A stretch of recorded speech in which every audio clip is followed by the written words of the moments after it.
Online PCV theory lessons have been designed to help you to easily learn the facts so you can go and pass your PCV theory test and hazard perception test on your first attempt.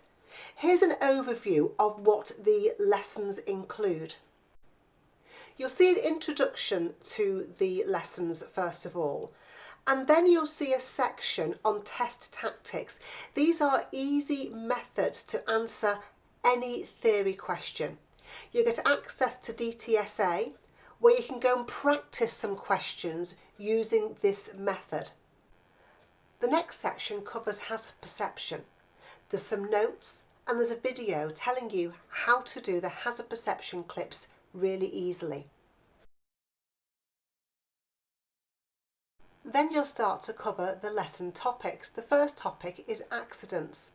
You'll see a worksheet, video tutorials, a facts list and a quiz to complete.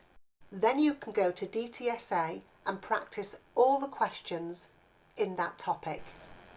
All of the PCV theory topics are covered in this way with worksheets, video tutorials, facts lists and quizzes. Once you've completed the work and managed to get 100% in the quiz, it's time to go and practice answering all the questions as well as the hazard perception clips in DTSA.